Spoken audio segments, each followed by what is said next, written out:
The study found that people who regularly take naps have a much greater chance of developing high blood pressure and having a stroke.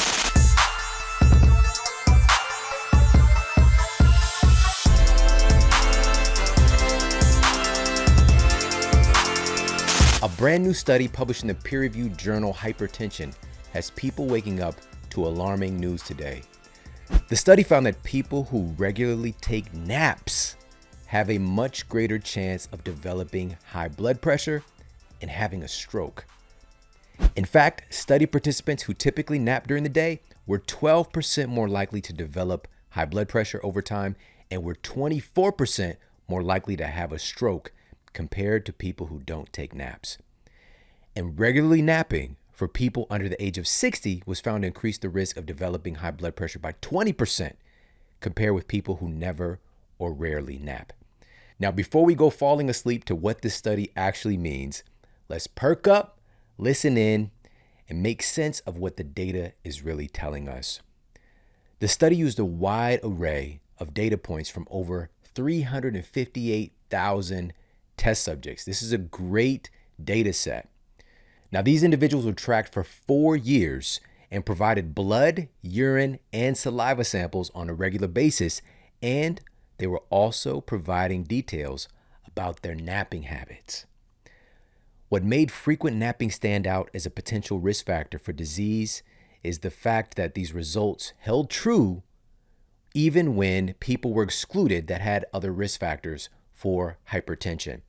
This included people with type 2 diabetes, excluded, existing high blood pressure, excluded, existing high cholesterol, excluded. Also, people with sleep disorders, people who did night shift work, excluded. So they were really focusing in to find out and make sure that these confounding factors were not playing a role here in their data. The people who were regularly taking naps, again, were found to have upwards of a 20% greater incidence of developing high blood pressure and a 24% greater incidence of having a stroke.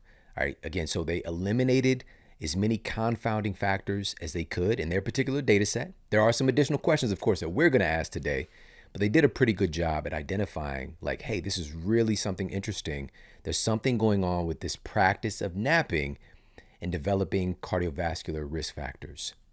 Now, even though they did do a great job of adjusting for major risk factors, they still didn't address the underlying cause of the frequent need or desire to take naps during the day by the study participants.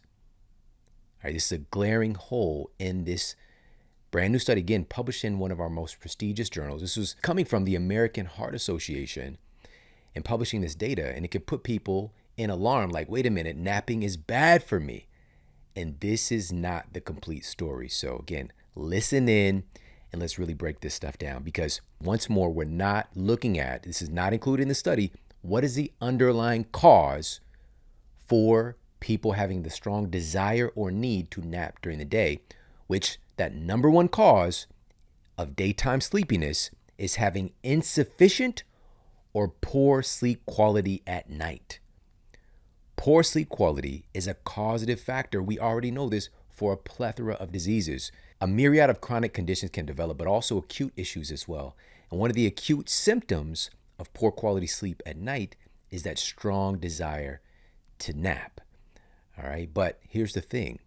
A nap very likely can't make up for, band-aid, that poor quality sleep. It's going to be a physiological draw towards napping, but we're not addressing the underlying cause of really a need for many people, a need to nap just to make it through the day. Now, again, consistent low quality or insufficient sleep causes a dangerous accumulation of something called sleep debt. Now, there are two different types of sleep debt that you need to know about.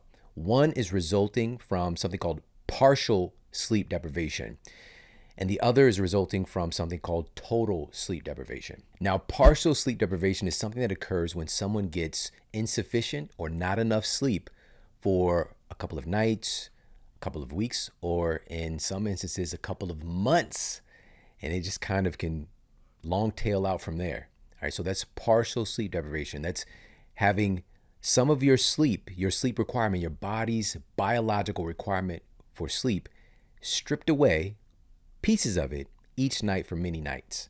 Okay, so maybe your biological requirement is to get 7 hours of sleep, and maybe you've, quote, gotten by on 5 hours of sleep, right, for a couple of days, weeks, or even months.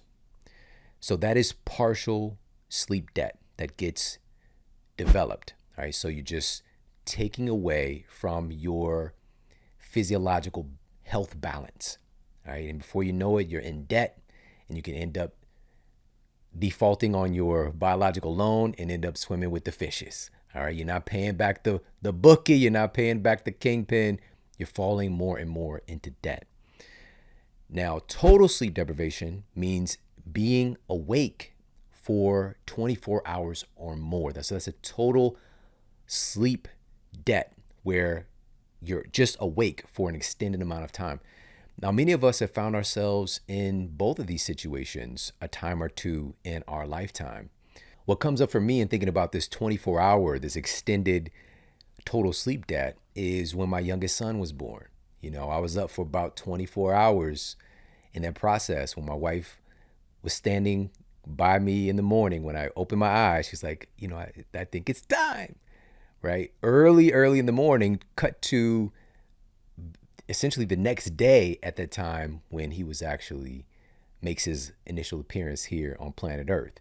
And so that jumps to mind, but also in college, accumulating that partial sleep debt all the time. I didn't think about this stuff or care about this stuff. I was just out in the streets. I was doing my thing. I was taking care of my college coursework and going out and, kicking it and doing all the things. But also there were occasions, specifically when I was in college, I was working at a casino. All right. This is my superhero origin story. So I'm working at a casino and I'm in the hard count department. So this is the part of the casino that is responsible for counting all the coins. All right, so every single morning at the crack, so my shift usually started at 3:30 a.m. Can you imagine? And we're going through manual labor, serious manual labor, emptying out all of the casino slot machines and these buckets underneath them that are just full of these coins, and they can be pretty heavy. And then we take them back to the count room. We get locked in the room, count every coin. It's like this big vat that we're dumping the buckets into, and that was really one of my primary jobs. So I was picking up all these heavy buckets, dumping it into the vat, rolling them up. Then we got to store them, the whole thing. Basically, my shift began at 3:30 a.m. and my shift ended whenever we finished. That was it, whenever we finished. It could be 6 hours, it could be 10 hours. Just depends on what problems are going to happen that day, who's on the shift. All right. There was like this would be a great setting for a mini series or a TV show. I'm telling you, all the different characters that I worked with, it would blow your mind. We got one guy who's like this serious bodybuilder, is definitely on the juice. All right. And he looks like a video game character. He looks like Guile from Street Fighter. And I'm not exaggerating at all. We got another person. Shout out to my guy, Marshall. He looked like he was probably about 90, but he's probably 60. But, he smoked a lot. Marshall was always on the smoke break. And the smoke break room versus the non-smoking break room, the walls were yellow. They were yellow, this nasty yellow color. You could rub it with your fingers. It's just on the wall. So Marshall's there. And this is a very labor-intensive job. And, Marshall looked like he was on his last leg, but he was there. And he actually, did a pretty good job from time to time.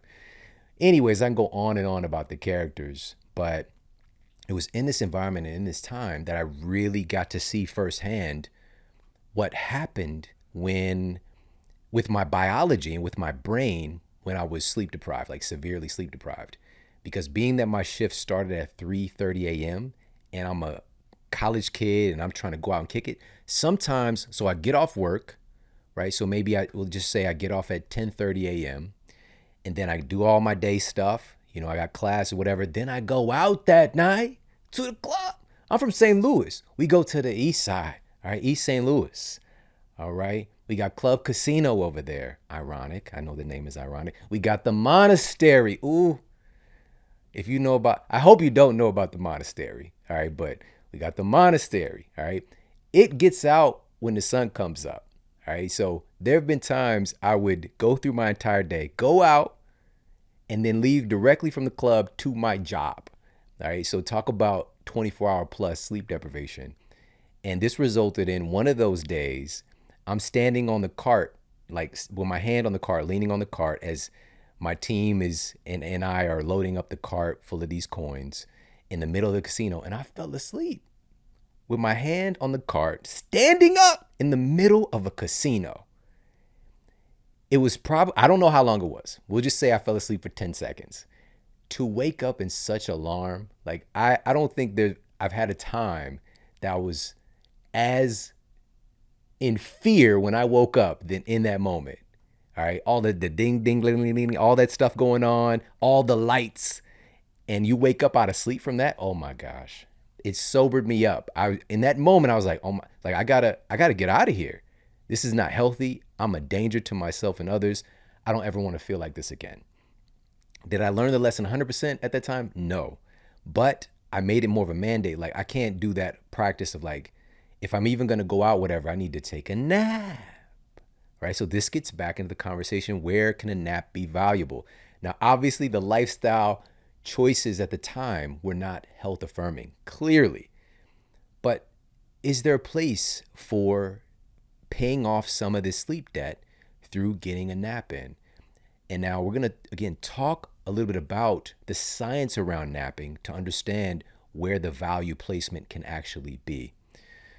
Now, even short-term sleep debt is clinically proven to increase the risk of insulin resistance, high blood pressure, elevate our stress hormones, increase our daytime fatigue, reduce activity in our prefrontal cortex. So researchers at UC Berkeley did some brain imaging, and they found that just 24 hours of total sleep debt led to a significant decrease in activity in the prefrontal cortex and insular cortex. So the parts of our brain that are most associated with executive function, with being human, being able to make decisions, to have forethought, to have social control, right? So all of these very important human faculties, that capacity goes down in that time span significantly, so much so. And by the way, so that's one part.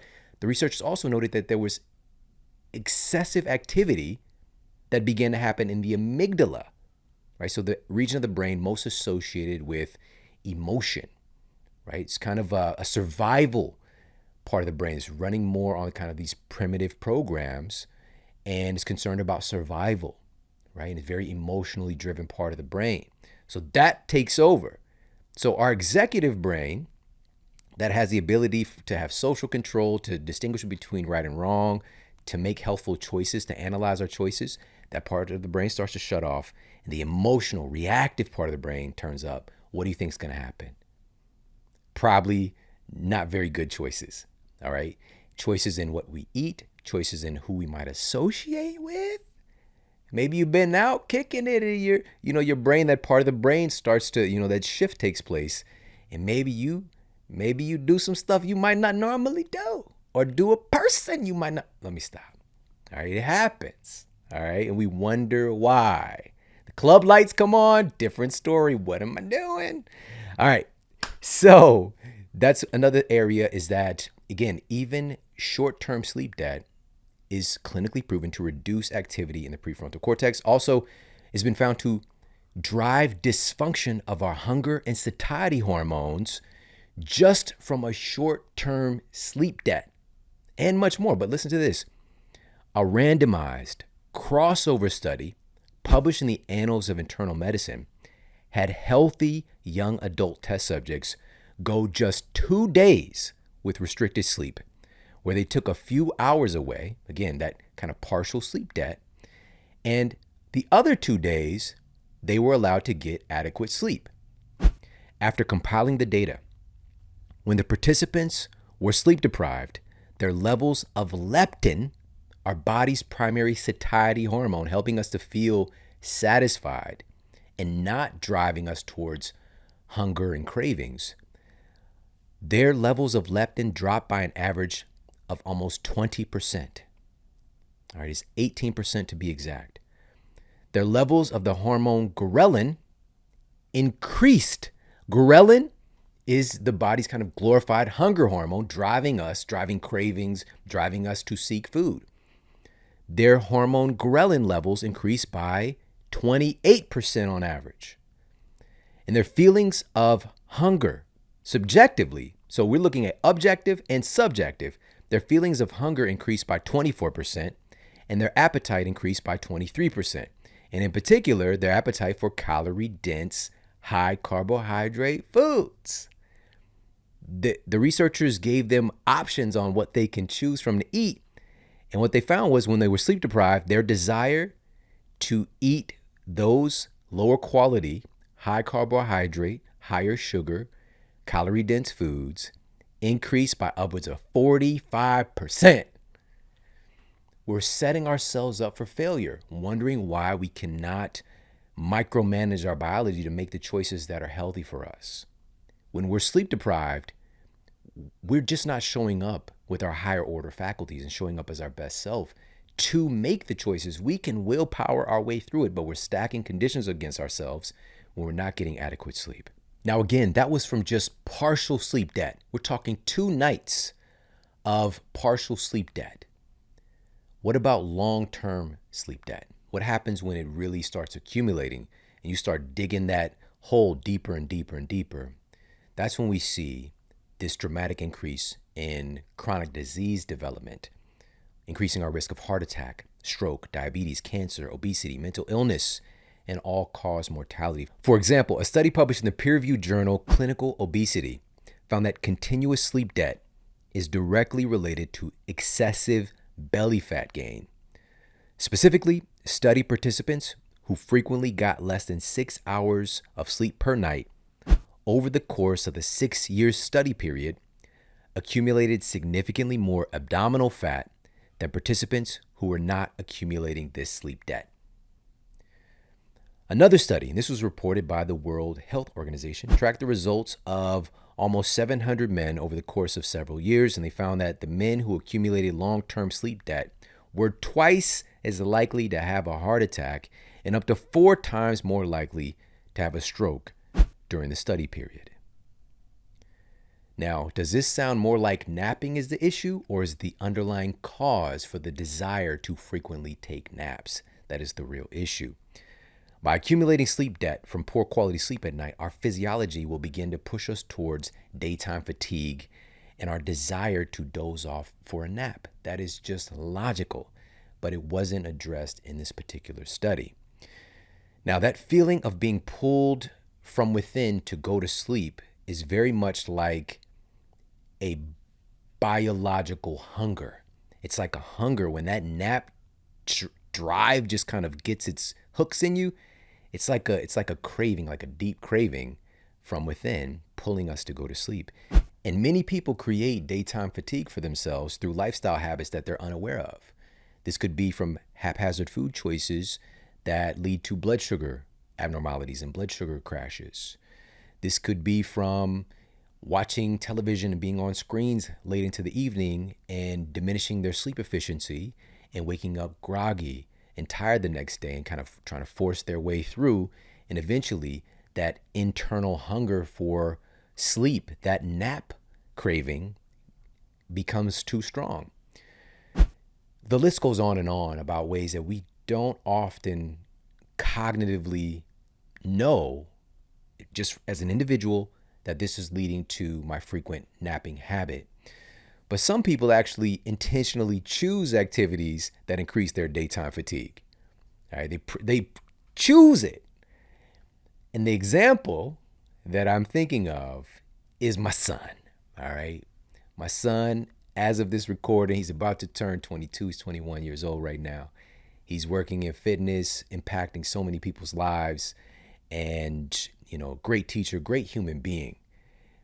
He had this mandate that he was on with getting, and he kept telling me, he's like, Dad, this does something for me mentally, and I love it. He was getting up at 4 a.m., 4:30, 4 a.m., 4:30-ish every day and lifting with his homies.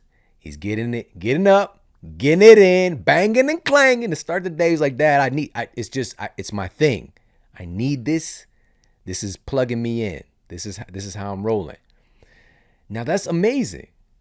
That's amazing. There's so much to extract from that, because even coming from that and coming from that energizing experience, he's going to be able to then channel that into creation, creating programs for people, being of service, all of these wonderful things. Now, as long as he was on the move, he was cool. As long as he was on the move, he was attacking life with ferocity. But as soon as he sat down for an extended period, my man's dozing off. My wife did a compilation of him falling asleep in different places. All right, she hasn't put it together yet, but she's got plenty of footage.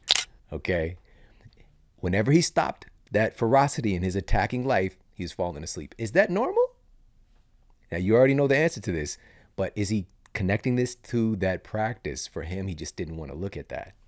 And don't take this guy to the movies with you. You trying to go as a family out to the movies? You trying to go on a date with this dude? You better believe he's sleeping through 80% of that film. All right. This dude has went to the movies. He went to see a movie twice with, a friend or date or whatever. And he fell asleep on different parts of the movie. So he pieced the movie together by being awake at certain parts. All right. Now, we just went on a little vacation and, his routine has been in alignment with ours. He stayed up through everything, right? So we even had movie night a couple of times. Everybody, the rest of the family is just in awe. Like, Jordan, you stayed awake through the whole thing. I said nothing. I wrote the book. I wrote Sleep Smarter. And my son just like, whatever, Dad. That's not what it is, But in reality, he's created this habit of getting up at a certain time because he felt like that was what he had to do to have the momentum that he wanted. And this could be from reading some personal development, from whatever the case might be, and just finding his groove, even his schedule, a certain time when the gym is available to do what he wanted to do, his friend's schedule. There's a lot of factors that can lead us to do these things. As adults, this can be our work schedule, right? We got to take care of our family. We've got to get stuff done. There's many reasons why we proactively choose to wake up at certain times, to have a certain schedule. But we have to understand, what are the long-term ramifications? What are even the short-term ramifications when we're depriving ourselves of the high-quality sleep that we need? Specifically, being in alignment with and paying attention to our circadian biology. When we talk about circadian medicine, this is one of the most rapid growing fields in science right now. And that term, circadian rhythm, I believe, especially when I was in my university years, it really seemed like a very soft science, right? So it's just kind of like, circadian rhythm was kind of like a horoscope. It just kind of like, well, it doesn't really have that much credibility. Today, we know that when we're talking about our circadian timing system that exists within every cell in our bodies, these are functional genes and proteins, functional proteins that then create and influence other proteins and genes. This is serious business. We're talking about an epigenetic controller of our health outcomes and everything about us. So when we talk about being in alignment, like having a healthy circadian alignment, that's serious business. And again, because we think as humans, we're not necessarily a part of nature. We don't have to honor what's going on out there in the world with the entire solar system, because our personal, as an individual, you listening to this right now, your entire physiology is constantly trying to sync up with a 24-hour solar day. Again, I'm not just talking about a day here on planet Earth. I'm talking about a day in the solar system. And all the stuff that's happening is so grand. The magnitude is beyond we can not possibly understand. And we're a part of it all. But because we tell ourselves this story, we can throw ourselves out of alignment with that and have poor health outcomes as a result. Now, when we're younger, same story. How can I be mad at my guy? Because he's 21. I was 21 doing stuff 10 times. At least my guy isn't going from work to being at the club to going right into work. All right. So some of these things we have to learn for ourselves firsthand. And the beautiful part about it is, yeah, he might have, leaned into a little bit of the circadian alignment being a little bit off, but he's doing this from a place of altruism for personal development, for growth. So, and that's wonderful. And I'm bringing this up to say that we tell ourselves these stories that it has to be a certain way, but we have the ability from then to experiment, find out, pay attention to the results, and then make adjustments as necessary. That's what life is all about. It's about progress, not perfection. All right, there's never going to be perfect circumstances. Everything's going to be perfect. The outcome's going to be perfect. It's about progress and learning and experimenting and trying to enjoy ourselves along the way, even if that enjoyment comes in the form of a delicious nap. All right, so let's dig in here a little bit deeper, because napping itself is very likely not harmful in and of itself, especially when done occasionally. And according to some of the data we're going to dive into, it can actually be health affirming in some ways. Plus, the overarching study that we led off this episode with, published in the journal Hypertension, asserting that frequent napping is associated with high blood pressure and strokes, only collected nap information on nap frequency, not duration. So let's examine these things a little bit more. Let me ask you a question. What are some of the common reasons for napping? What do you think some of the common reasons are for why people take a nap? Well, one of those things we already covered, which is having poor sleep quality at night, leading to that biological hunger for nap taking. All right, for getting a little nappy. So that's one reason. What's another reason to take a nap? Boredom. Sometimes we put our feet up and we just take a nap just because we're not doing anything. I've seen and experienced, of course, like you have your day-to-day routine. What if you unplug from that routine? You're just laying around, maybe reading a book or whatever, and you take a nap, or you're just laying around doing nothing. Boredom, right? Relaxation. Maybe you've gotten a massage before and you dozed off on the table. Just being able to relax for a moment, mentally, physiologically, let go. That can be an on-ramp into Nap City. All right. Shout out to Rap City, by the way. Big Tigger. All right. Another reason, napping can be brought on by experiencing a tipping point in stress. So it depends, again, on our overall stress load and how our bodies and brains are wired up.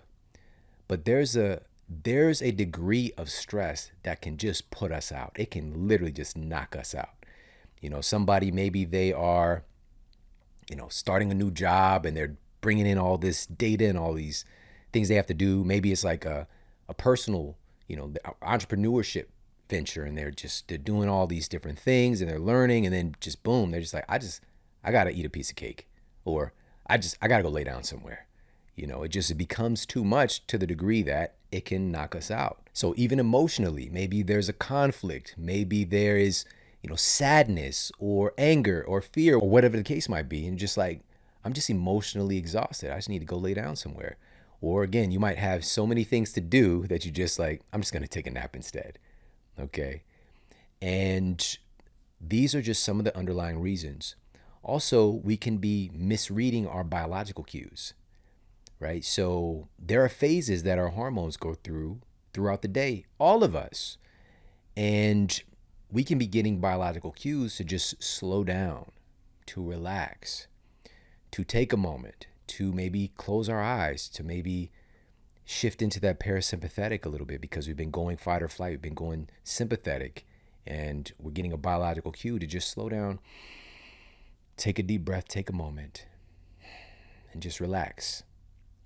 And maybe we can mistake that biological cue of like, I just need to go and go to sleep, right? I'm exhausted, whatever the case might be. I'm running on fumes.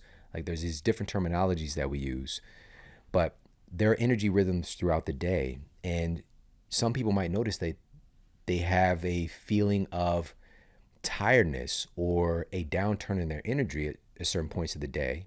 But then within maybe like 20, 30 minutes, they feel energetic again, right? But oftentimes in our culture, that desire to nap in the afternoon is brought on by a sugar crash, right? Getting that hypoglycemic spike and then dipping into hypoglycemia and that feeling of really low energy. But we don't need food to have that experience where things kind of tamper down a little bit. So it's understanding being able to listen to our bodies, which is the greatest science that we could ever undertake. And it's the science that we're often not directed to. And so just being able to tune in and listen to our bodies. Now, within that same spectrum, we can't let the nap fool you. All right, don't let the nap befool you, because we can be getting a false affirmation that we've recovered.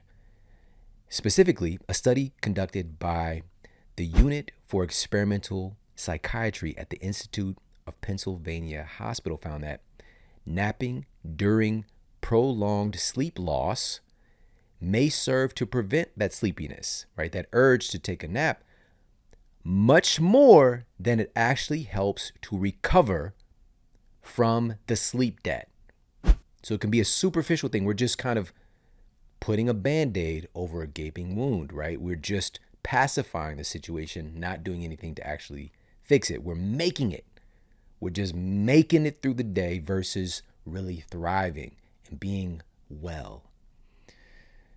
Now, this gets us into the conversation that, again, was not addressed in that overarching study published in the journal Hypertension, where they were looking at these other potential risk factors, but they looked at nap frequency by test subjects, not nap duration. So what do we have to say about that? Well, there is actually, based on the science, an ideal amount of time to take a nap. Scientists have found that between the range of about 10 minutes to 26 minutes is found to be most beneficial if you're physiologically sleepy. That's the amount of time to be in. That's called the, quote, power nap. And it's been found to increase mental alertness. And this is, again, through clinical trials, increase mental alertness, increase concentration, elevate mood, and even enhance our motor skills. All right. So all of these things have been found in clinical data. So, for example, a study published in Clinical Neurophysiology conducted with adult test subjects found that a short 20-minute nap improved subjective sleepiness and also boosted performance levels and self-confidence of their task they were performing, i.e., they also noted mood improvements simply from getting this 20-minute power nap. So that's the range. Why is that? Well, napping for 30 to 60 minutes might sound more seductive, especially if we have sleep debt that we're trying to make amends for. But you can actually result in more feelings of grogginess once we go past that mark, and feeling kind of out of sorts. Once we wake up, that can last for upwards of an hour, just kind of feeling groggy, trying to pull ourselves out of that nap. This happens because you'll inherently start teetering into deeper stages of sleep during the day, which can, again, throw off these circadian rhythms. This is due to something called sleep inertia. Now, if you remember the term inertia from school, is essentially bodies in motion tend to stay in motion, and bodies at rest tend to stay at rest. All right. Now, sleep inertia gets much stronger when we teeter into that 30 to 60 minute mark. And you've maybe had this experience before where you take a nap and it's a little bit longer nap, and it's really difficult to pull yourself out of it, right? Maybe you even, like, I might as well just sleep through the night at this point. Maybe you fall asleep at 5 p.m., you sleep for an hour, and you wake up, the sun's going down, and it's just hard to open your eyes. It's kind of like you're getting pulled into the sunken place. All right? It's just hard to like pull yourself out of that nap. And this is because of that sleep inertia. Yet there is clinical benefit seen with a nap in this time frame. Not necessarily to boost energy. This is the thing, again, because the power nap is more associated with a boost in cognitive energy. But a nap in this time frame, the 30 to 60 minute time frame, has been found to statistically boost our memory. A study published in the journal Neurobiology of Learning and Memory had participants in the study try to learn 90 single words and 20 unconnected word pairs, such as just linking up random words like milk taxi. All right. After that, some of them were instructed to watch a DVD while others were instructed to take a nap. When they were retested, those who had taken the nap remembered more word pairs than their movie watching counterparts.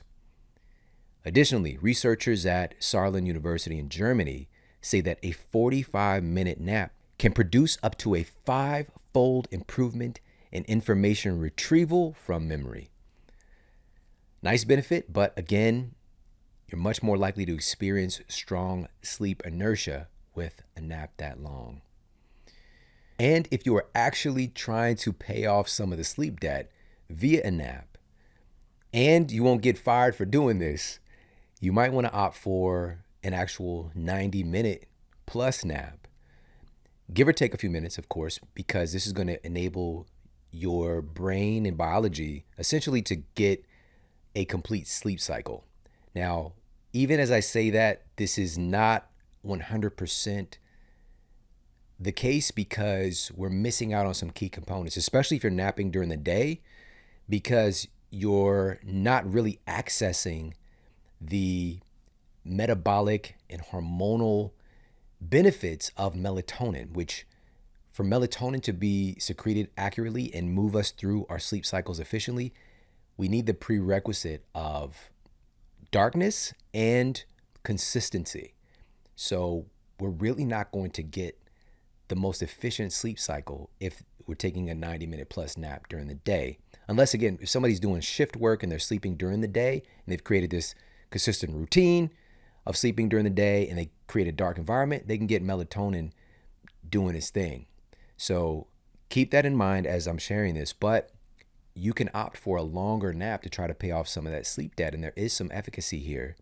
Now, this length of a nap has been found to improve emotional and procedural memory and even improve creativity. Also, some positive body and brain repair can take place when we're able to have an extended nap like that, again, 90 minutes plus. And even that, even as I say 90 minutes, give or take, because a sleep cycle for each person is going to be a little bit different, right? The average sleep cycle might be 90 minutes. It might be 75 minutes. What do I mean by a sleep cycle? I'm talking about going through the phases of sleep, right? Stage 1, stage 2, 3, 4. So we're going from the transitionary stages of sleep, right? Different brainwave frequencies from waking state of beta that we're in right now to alpha waves, to theta waves, to delta, that slow wave deep sleep. Now, generally, we can move past strong sleep inertia with a nap that length as well, right? So power nap, we don't really have that strong sleep inertia. A nap from 30 to 60 minutes, sleep inertia kind of takes hold, but a longer nap of 90 minutes plus, we generally have an easier time coming out of the nap. Now, what is the best time to nap?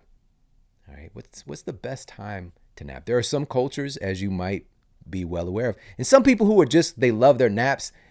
They're already coming into this with beef. All right, they're listening to this episode like, I'm a napper, and Shawn, you're being a capper. All right, now if you don't know what cap means, that means lie. Okay, get with it. No cap. All right, no cap. They're just not trying to hear it because a nap is a part of their routine. Some of the healthiest people I know take naps regularly, actually, but they also pay attention to getting high quality sleep at night. It's just something they like to do. They just feel like the nap is yummy, you know, and sometimes they don't nap. They just take a siesta. They take time just to relax. All right. And I'm talking about there's an icon in fitness. All right. I'm not gonna put his nap business on the streets. But I went and hung out with him at his place. And he was going, it's a couple of days. Oh, he had his nap. He was like, I'm going to take my nap. All right. And it's just like, okay, cool, got it. I wasn't about that nap life, still, I'm not necessarily that guy, but I get it and I understand. We can put blanket associations over things and it's just like all good or all bad. That's the problem with that particular study, is that people can see the headlines and there's like another thing that I can't do or another thing that's bad for me. Napping? Are you kidding me? Let's actually take a deeper look and look at what the information is trying to tell us. Our society is severely sick right now. So if we can analyze any of these things that help to kind of put a spotlight on the direction that we need to go as a society, as a species, and get more in alignment with things that are health affirming, why would we not do that? Without fear mongering, though, having that balance and perspective and understand that every human being is unique. So if we're going to partake in said nap, what's the best time to do it? This is going to depend primarily, again, based on your sleep routine, but I'm going to give you an example. If you've made it a mandate to get to bed at a reasonable time when, the sun goes down, so it's going to be generally between we'll just say 10 p.m. and midnight. All right, nice box there. And we'll say you rise in the morning at between 6 or 5 o'clock and 7 or 8, right? So maybe you're getting on average around 7 hours of sleep. Okay, you're getting 7 hours of sleep, feeling good, everything's going well, but you like to take a nap or you feel the need to take a nap. What's the best time to do that? Well, according to the data, it's going to be having your nap, a power nap, before 4 p.m. Okay, that's what the data shows. I recommend even earlier than that. Between the hours of maybe noon to 3, you can fit a nap in there. Okay, this is because we don't want to create a situation where you're not sleepy when it's time to go to bed in the evening and just perpetuate that problem where you feel like I have to take a nap during the day or I'm not going to make it. Okay, so even putting the timing of the nap can be super helpful. But some of this stuff too is about giving ourselves permission. It can be frowned upon if somebody's, quote, sleeping on the job, right? Kids falling asleep in class. Maybe they're tired. Maybe they need to have healthful practices to ensure that they're getting higher quality sleep at night. We don't know what their conditions are. We don't know even us, when these things happen with us, people don't know what we've been through that's leading to that exhaustion to where we can't keep our eyes open, right? Well, what about that phenomenon of your eyelids feeling so heavy? What is that about? Why? Your eyelids, listen to this. They're muscles. They're muscles too. They need some time to relax because guess what they're doing? Through the day, they're blinking. They're getting their reps in, right? Sometimes they just want to put the weight down. Just drop the weight, all right? So all of these things are kind of tied into this sympathetic, parasympathetic nervous system, right? That relaxation, our eyes can start to get a little bit heavy too when we're just shifting into parasympathetic and relaxing. All right, little fun facts. We throw in a fun factor too. Now, we are definitely hardwired as a species to sleep at night and to be up during the day. This isn't conjecture. This isn't a theory. We are not nocturnal creatures. And for me, one of the most glaring things that points to this, because there are different theories out there and camps and people who've experimented with different phasing of naps, right? Polyphasic and different things like that. But we are hardwired. Our genes expect us to sleep at night and to be awake during the day. And the glaring thing, if we're talking about real science and biochemistry, what would tell us this is the function of melatonin, right? It's this, and I generally put this caveat, it's a glorified sleep hormone. It's not just a sleep hormone. People say the sleep hormone. It is so much more than that. It is a primary controller of our circadian timing system. Melatonin has an influence on when you're producing testosterone. Melatonin has an influence on your cortisol levels, on your cognitive abilities, your mental acuity, your attention, your memory. It affects practically everything about you. So to put in this little box like we tend to do in science today, sleep hormone, no, disrespect. Put some respect on melatonin's name, okay? We can't do that. So what's telling us that we are not nocturnal creatures is the function of melatonin that is active at the prerequisite darkness, and a consistent cycle, consistent routine is going to determine when and how much melatonin is getting produced. To express this, to flesh out this knowledge base, there was a study that was done by researchers at Cornell University, and they had the test subject in an otherwise dark room, and they put a light the size of a quarter behind the test subject's knee, and that was enough, that little bit of light, to create abnormalities in their sleep cycle. That light exposure, because our bodies are constantly trying to attune and sync up with the environment and figure out what time of day it is, the biological controllers, the biological syncing agents, the primary ones are light and food. Light and food, but light is the strongest. So what's the bottom line here when we're talking about napping in association with our biochemistry, with our neurobiology, with our hormone production, neurotransmitters, and as we were just talking about melatonin, for example? What's the bottom line with napping? Listen, nap if you need to. Take a nap. It's okay. Nap if you need to. But of course, I recommend following some of the insights and guidelines that we've talked about. But most importantly, the number one thing for us to do is to optimize our sleep quality at night, where the nap becomes a choice and not a necessity. All right? And even with that necessity, it's a biological feeling of necessity. This doesn't mean that it actually fixes or addresses the sleep debt that we're accumulating when we're not getting high quality sleep at night. So, what are a couple of important foundational tenets to improving said sleep quality in the evening? Number one, because we're talking about, again, circadian medicine, it's having and optimizing an evening routine that works for us. Finding a way, again, to sync up with these nocturnal and diurnal patterns of the solar day, the solar system. So for us in the evening, humans, we're day walkers. All right?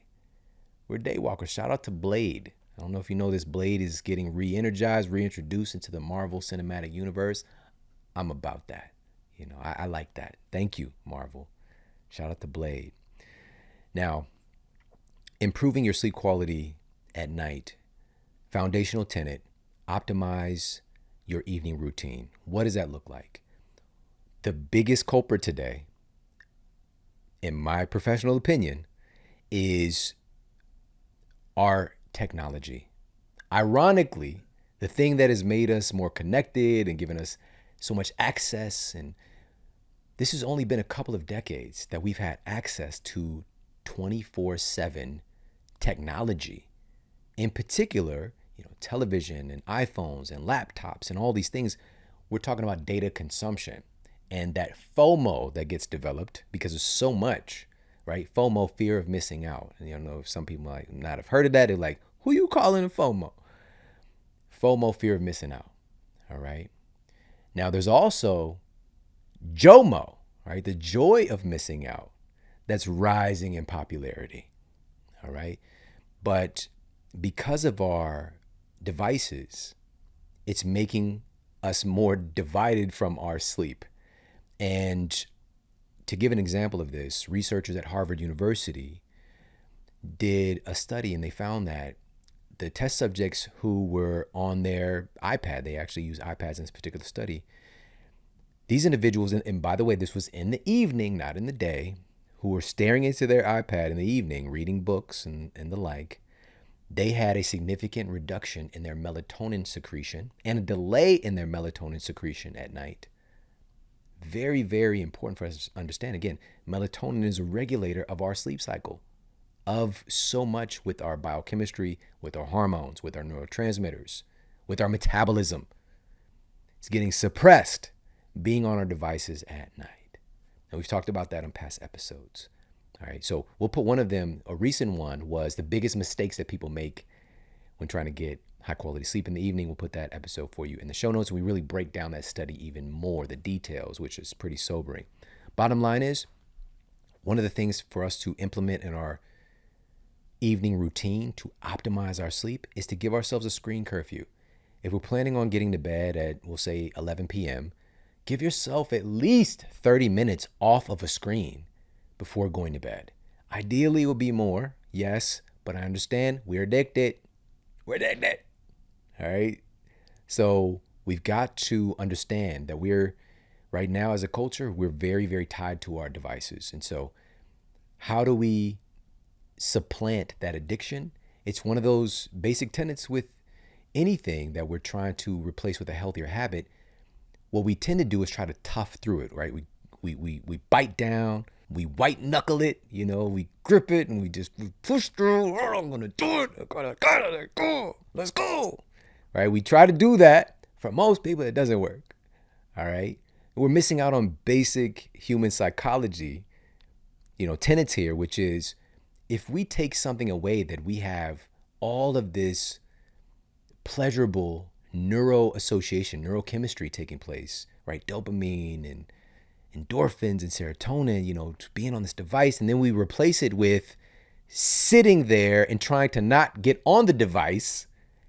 Guess what's going to happen? You're going to struggle, right? That's kind of like not reaching for that drink, right? Not reaching for that particular, what we call these quote bad habits, that cigarette, right? Instead of not doing the thing, we just sit there and try to, and as we're thinking about it, we're not replacing it with anything that gives us equal or greater value. Makes it so much easier, right? So with that screen curfew, you can't just sit there and twiddle your thumbs, all right? We can't just sit there and, for most people, we have to replace it with something of equal or greater value. So find something that is going to be different for you. This could be reading. It could be reading a physical book. It could be listening to a podcast. You don't have to stare into a screen to listen to an awesome podcast like this, like the Model Health Show. All right. You don't have to stare into a screen to do it. This could be an audiobook. This could be hanging out with your family. And whenever I say that, it's just like, it's so crazy because that act is on the endangered species list because of our devices. Our devices are divisive. They're putting a divide on people in the same room with each other. It's the craziest thing. We go into this alternate dimension through the device. We leave there. You're no longer there. And so as a culture, again, like to actually not be on the thing and just sit and chill, talk to and making that a practice in the evening. But again, it's going to depend on the relationship context too, on how effective or valuable, how much you enjoy that. Another thing that could be a part of this is intimacy, right? So there's some really great data on sex improving our sleep quality. So maybe that is a part of your evening routine. It doesn't have to necessarily be the full Monty, but maybe it's just, again, intimacy, the oxytocin that we produce when we're in close proximity to the one that we love, our significant other. And also, again, but if you are going all the way, you release a cocktail of chemicals that are sleep supportive. So from prolactin to oxytocin, norepinephrine, these are all involved in different stages of sleep and also regulating our sleep cycles themselves. So yeah, it's one of those things, again, hopefully that's more interesting than being on your iPad. I'm just throwing that out there. So finding that optimal evening routine for us, this could be just maybe journaling, doing a gratitude journal, or, writing down some ideas, taking time to journal or to just write something, maybe writing poetry, whatever it might be for you. And maybe a part of that is having some tea, some sleep supportive tea, while you're journaling or reading or listening to a podcast or hanging out with your loved one, your child or your significant other. And for me, and I do this at least a couple of nights a week, I love to have reishi tea as part of my evening routine. Why is this? A study published in the journal Pharmacology, Biochemistry, and Behavior found that the renowned medicinal mushroom reishi is able to significantly decrease sleep latency, meaning you fall asleep faster. It's been found to increase overall sleep time and increase non-REM deep sleep time as well. And I love having this tea maybe 30 to 45 minutes before bed, maybe sometimes a little bit earlier, but just part of that wind down routine. And the key here is, again, making sure that it's dual extracted. I've talked about this many times. So we actually get from the hot water extract and alcohol extract, you're going to get different compounds from the reishi. So the beta glucans, antioxidant type compounds, and also like triterpenes and hormonal compounds. So we need a dual extraction.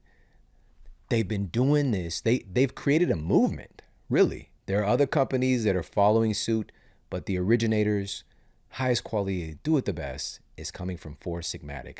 Go to foursigmatic.com/model. That's FOURSIGMATIC.com/model. You get 10% off their reishi elixir. They've also got a wonderful reishi hot cocoa that people love to have in the evening as well. And by the way, so this is a tea, okay? The reishi tea. I'm not saying reishi tea is like the most outrageously delicious thing ever. All right, so you could dress it up, maybe put a couple of drops of some chocolate stevia or, some emulsified MCT oil, a little ghee, whatever. Or if you're just about that life, you do the straight reishi, all good. But the reishi hot cocoa, people really love that as is. And, these are just a couple of the wonderful dual extracted, organic, done the right way mushrooms and mushroom coffees, mushroom elixirs coming from Four Sigmatic. So go and check them out. foursigmatic.com/model. You get 10% off everything they carry. All right. So again, optimize your evening routine. That is foundational because your brain is expecting automation, patterns. That's when it really starts to sync up, and that translates over into improved sleep efficiency. All right. So giving your brain a routine.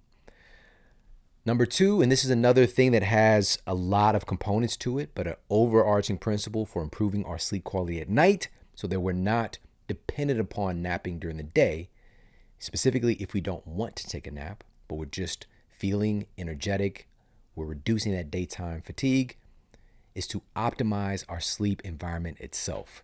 The environment that we're sleeping in, number one, there's a strong neural association to where we lay our heads down, right? To being in a bed. So if you're somebody who tends to work in bed or, bringing your computer into bed, watching TV in bed, there is a myriad of science right now affirming how this can affect different areas of our lives, from our relationships, our sexual health. Right? There's a study that I featured in my first book, Sleep Smarter, that was done on couples. And they found that the couples who had a television in their bedroom had upwards of 50% less sex. Now, for some people, they're like, let me get this television out tonight. For other people, they're like, doesn't affect me at all. I'm about that life. I'm humping no matter what's on the television or if the TV, it doesn't matter. All right. I'm not talking about you. All right. If you're just a Humpty Humper, so be it. But for most people, they don't realize, they're not cognitively aware that television is creating a divide, that it's quite possibly, especially if they're laying back watching TV in the night, not to say again, like when maybe you're on vacation, maybe you're staying at a hotel, whatever. There's scenarios where it's cool, like kick back, watch TV, lay in bed, lounge. But we're doing this on a consistent basis in the evening. This is going to be pressing down your melatonin. It's going to be pressing up your cortisol. And it's also stimulating regions of your brain that need to be calming down. And also, again, it can be a divisive thing for you and your significant other, but also the ramifications of it decreasing our sleep quality can show up with less sexual desire, lower libido, all the things. So there's a multifaceted reason why they saw that in that particular study. But Again, optimizing your sleep environment, creating a neuro association for your bed, your bedroom to be a place where it's a sleep sanctuary. All right, so what does that look like? I'm just going to give you a couple of tenets in this. Number one is an environment where we can support melatonin production. So that's going to be an environment where we don't have light pollution. All right, light pollution. So this is this intrusive artificial light. This can be coming from outside your home, street lights, and your neighbor's porch light. Those type of things has been dubbed light pollution because, as mentioned, this can disrupt your sleep cycle. So get yourself some blackout curtains. Get the room as dark as you can. And listen, even if you're trying to do this on a budget, there's so many. I've done this before where there's this door. There's one place I stayed at. It was an Airbnb, and the door didn't have a curtain over it, and it was like leading to outside. It was the room that my son was staying in, and it was like a street light just illuminating the room. So we put up some foil. We grabbed some foil, grabbed some tape, blacked that sucker out like that. All right. There's always a way to do this stuff. So eliminate external light pollution and also internal light pollution, which could be from, luminescent alarm clock, or maybe you've got your iPad or laptop plugged in, on your desk, and even that green little light can illuminate the room. Like you could probably even read by that little light in some instances. So, here's the thing: we don't have to be neurotic about it. And if you've tested them and found that, hey, this does actually make me feel better, it improves my sleep, getting rid of some of this light exposure in my bedroom, so be it. Just experiment. Think about it, experiment. It's not make or break thing, but it's stacking conditions. The big things are eliminating the external light pollution, where we're just kind of illuminating our room with artificial light. Moonlight, not the same. Moonlight is not the problem. We evolve with that. All right. And again, this is about the artificial light exposure that, again, is very, very new to human biology. So number one, eliminating light pollution. Number two is minding the temperature in the environment. Thermal regulation. This is a natural process that humans and other species undergo constantly throughout the day. Our bodies are adjusting its temperature based on our conditions and what we're doing, that kind of thing. There's an automatic drop in our temperature, our core body temperature, and even our skin temperature in some instances in the evening to help facilitate sleep. We've evolved. Again, this is another huge marker to show us that we are not nocturnal creatures. All right. We're hardwired to have this drop in our core body temperature in the evening. And a growing body of data has shown that insomniacs, individuals with chronic sleep issues, tend to have a significantly warmer core body temperature right before bed than normal, right? So again, we're looking at what is going on here. We just might see somebody or experience this clinical classification as insomnia. What's going on underneath the surface? What is the causative agent behind it? One of those appears to be a dysregulation with managing the core body temperature. Guess what's the master controller is the hypothalamus in the brain. And the hypothalamus is really under attack in our society today as well. Hypothalamic inflammation is one of the growing issues where there's brain inflammation taking place. It can throw off that whole system. That inflammation can be contributing factors. Albert Einstein College of Medicine could be from excessive weight that we're carrying, can create brain inflammation. The researchers noted that.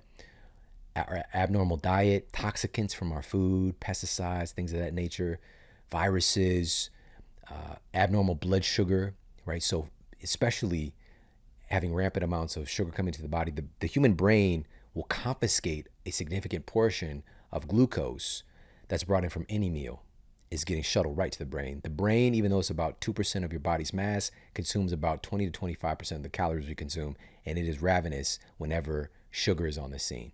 This can lead to more brain inflammation. So that's an overarching thing that can be causing this dysregulation. But here's the thing. We live at times where technology can also be helpful.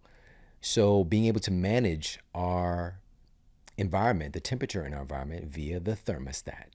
All right, so we have an internal thermostat governed by your hypothalamus, but we can support our biology by cooling off the environment in the evening.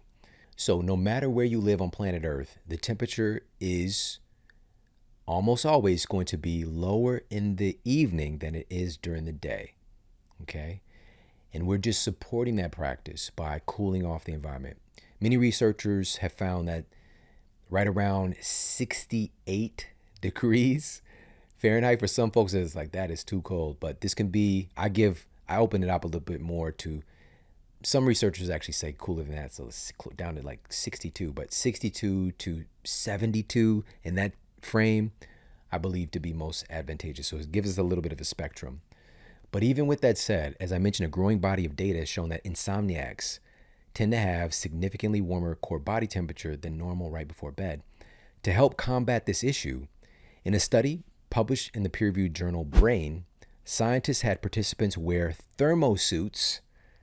All right, so they actually put on these like superhero type uniforms to lower their skin temperature less than 1 degree Celsius without affecting core body temperature to measure its impact on sleep. So just cooling down their skin temperature. The study results showed that the participants, by just having their skin temperature a little bit cooler, didn't wake up as much during the night, and they found that the amount of time that they spent in stages 3 and 4 deep sleep had increased just by cooling them off a tad bit.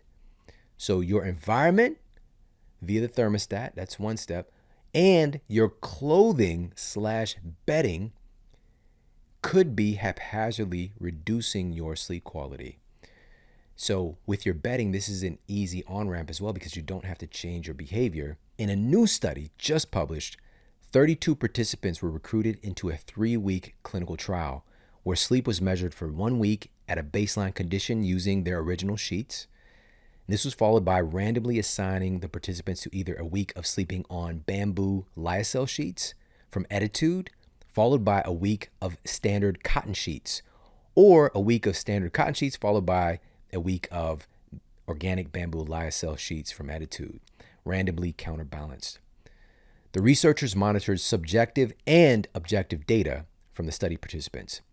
They found that by objectively using sleep tracking technology, study participants had a 1.5% improvement in sleep efficiency, sleeping on the bamboo lyocell sheets from Attitude, which equated to an additional 7.2 more minutes of restorative sleep per night. Now, that might not sound like much, but listen to this. Over the course of a year, that approximately 8 more minutes of restorative sleep is an extra 43 hours of sleep per year. When you start to look at things from a bigger picture, and we talk about addressing and healing, paying back that sleep debt, this is the opposite. This is an investment. And it's not even changing anything in our lifestyle. It's just changing what you're sleeping on. It's really powerful. Subjectively, participants found that their mental alertness during the day had improved from sleeping on their bamboo lyocell sheets by 25%. And 94% of people preferred sleeping on Attitude sheets. If you're like, what are Attitude sheets? Attitude sheets are made from organic bamboo lyocell, and they're free from harmful chemicals, irritants, allergens. They're hypoallergenic, and they're also antimicrobial. They're self-deodorizing, helping to inhibit bacterial growth that's common in sheets. They're breathable. This is key here with that thermal regulation, moisture wicking, and they have this thermoregulating capacity, which makes sure that you're not just trapping this heat like a microwave with low quality sheets that tends to happen. Now, I cannot begin to tell you what it's actually like. This is something that you have to experience. I love my Attitude sheets. I didn't even know what it could be like. Like, I didn't know that this was a thing. All right. When sleeping on Attitude sheets, it's like truly, it's like slipping into a love song. All right. It's like slipping into a romance novel. All right. It's such a wonderful feeling. And like I shared, the science behind what they're doing is remarkable, and they're going above and beyond to run some clinical trials to really affirm what they're doing. But to get true beauty sleep and to get your own Attitude sheets, you get 15% off. This is exclusive here with the Model Health Show. Go to attitude.com/model. Use the code MODEL15 at checkout. That's ETTITUDE.com/model. Use the code MODEL15 at checkout and get that 15% off. And plus, they want to give you a 30-night sleep trial. Sleep on it, dream on it. And if you don't actually love these sheets like I know you're going to, send them back for a full refund. All right, go to attitude.com/model. Use the code MODEL15 for 15% off today. All right, so this is just another thing that we can do to stack conditions to create that sleep sanctuary and to up-level our sleep quality in the evening. In addition to that, one last thing that we can do, a great night of sleep really starts the moment that we wake up in the morning. So helping the front end of that circadian timing system by getting up and getting some light exposure during the day, because we are day walkers. So getting some sun exposure is incredibly important. And also we can do things to help to set that cortisol rhythm by being active. Maybe within that first 30 minutes of getting up, doing 5 minutes of exercise, maybe jumping on a mini trampoline, going for a power walk, doing some sun salutations, a little yoga. There's so many different things that we can do just to kind of get our bodies, get our juices flowing. It really does have clinical weight. So the bottom line from this episode is that the science really does not affirm that naps are the problem. It's what's the underlying causative agent that makes one feel like they have to take a nap in order to function. Naps are a lot like supplements. The real food comes from our sleep in the evening. A nap can help to supplement certain things, add an extra 0.5%, 1% here or there, but we don't want to mistake it for the real food that we need, which is getting high quality sleep. Hey, if you like this video, make sure to check out this video right here to up-level your health today. The importance and value of having a consistent morning routine or ritual for maximizing the results of your day. This actually starts the night before in constructing a smart evening routine to help to set you up for great sleep